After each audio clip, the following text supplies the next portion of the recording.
So I've been using the Mi Mix 2 for the past 3 days, so I have a pretty good idea about my overall feelings about the phone. So first, I want to talk about how much better this phone feels in the hand compared to the first Mi Mix.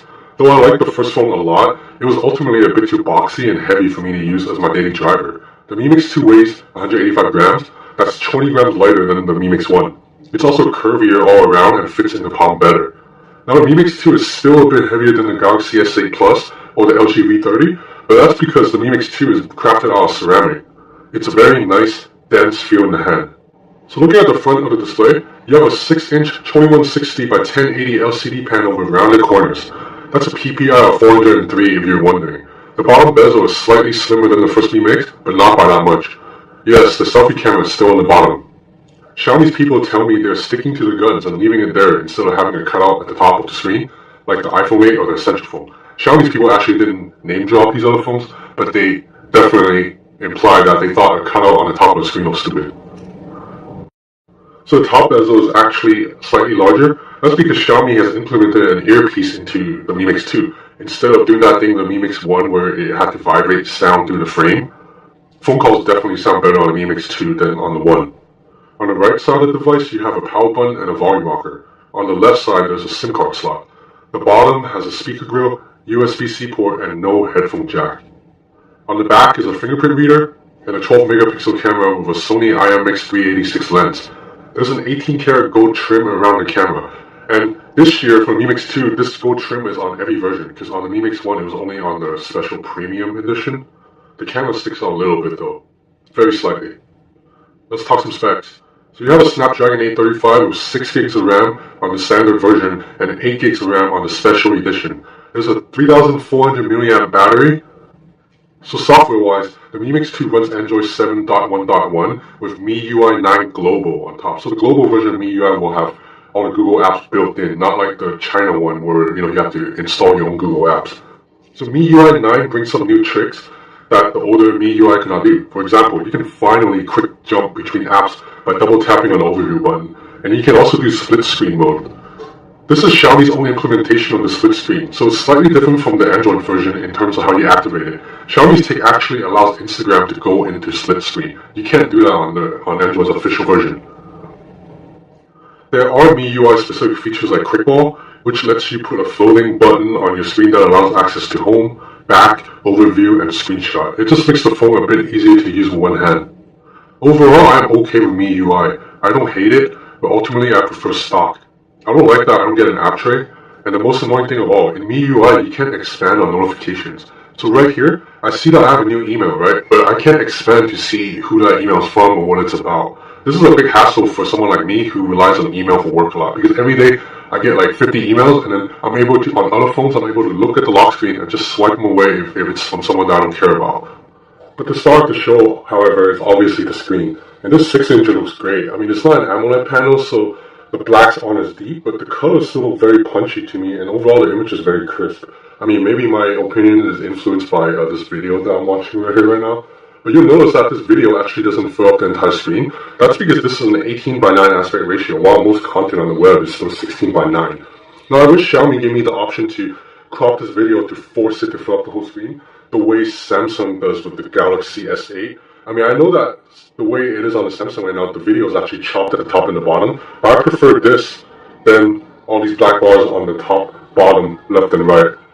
But the Mi Mix can pump out really good audio. That's because sound comes out not just from the bottom speaker, but also the earpiece up top. Xiaomi says it's not quite a stereo sound system, but it's still better than just having one speaker grill, right? So right now, I'm at 50% right now. So you see the sound is pretty good, and then it's got to 100. So even at 100, it's not, there's no distortion.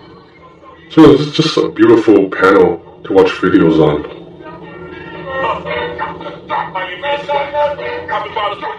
So the camera on the Mi Mix 2 is the exact same hardware as the main camera on the Mi 6. Xiaomi tells me it's improved the software, so it should be a better camera than the Mi 6. And the camera app is easy to use. You do get a manual mode, but I really don't like that when you're using it. You can't see the change in ISO and shutter speed in real time through the viewfinder. On the Galaxy S8 and LG V30, you can see the video change colors and shade as you're adjusting ISO and all of that, so you can, find that perfect lighting. The phone is also quite vague in terms of what resolution you're shooting in. Like, look at this. So for picture quality, it only says high, standard, or low. So what resolution is that?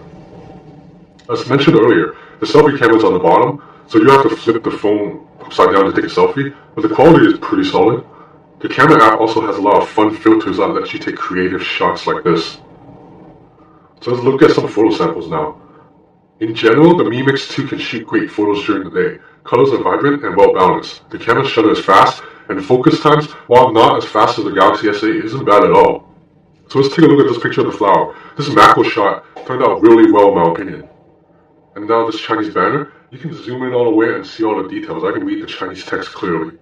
So in low light situations, the Mi Mix 2 is good, but not great. Photos look fine when you're looking at them on the phone, but put them on the computer like blown up, or compare them side by side with the Galaxy S8 or LG V30, and you'll see that Xiaomi shots are a bit inferior.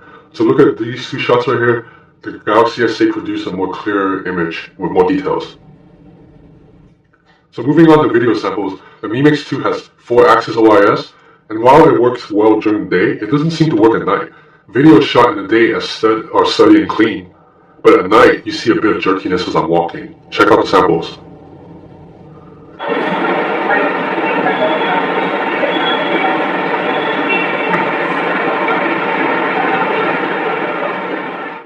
The phone can record very impressive slow motion videos though. The footage here is almost as good as the slow motion videos I shot with the Sony Xperia XZ Premium. So with Snapdragon 835 and 6 or 8 gigs of RAM, the Mi Mix 2 is a performance powerhouse. I mean, I use this phone heavily for 3 days. Recording a lot of videos, editing videos, I opened a bunch of apps, I played a lot of games, and the phone didn't lag on me at all. This is a much faster phone than the Samsung Galaxy S8, which is laggy as hell. And battery life is excellent too. So over 3 days, I think I average about 5 hours of screen on time. I would basically go out all day for like 12 hours and then come home with like 35% battery life. It's pretty amazing. So there are some things I don't like about the phone. I don't like having to use a dongle if I wanted to use my wired headphones. And not being able to expand on the notifications drives me crazy. I wish there was waterproofing too. And I'm not a fan of the overly shiny reflective back that attract fingerprints. I just prefer like a matte metal back. But overall, the Mi Mix 2 is a very good device. It improves on the Mi Mix 1 in every way. I love how this phone feels in the hand. But sadly, the wow factor is gone. And this is like no fault of Xiaomi. The Mi Mix 1 was a stunning device that blew everybody's socks off. When it came out, it made all the other phones look bad. But the Mi Mix 2 doesn't quite do that. Because right now, we have a market full of cheap Chinese bezel-less phones that sell for like $200 and actually look pretty damn good. And we have phones like the LG V30 and Galaxy S8 that, even though it has a different design, still offers that almost all-screen look. And then there's the iPhone 8, of course. So there's just a lot of bezel-less phones on the market now. But you know what? Xiaomi started this trend. Yes, I'm aware that Sharp Arcos did it first, but that phone doesn't count. It's too obscure. So Xiaomi started this trend, and they deserve props. Apologies for this long-ass video, man. Thanks for watching.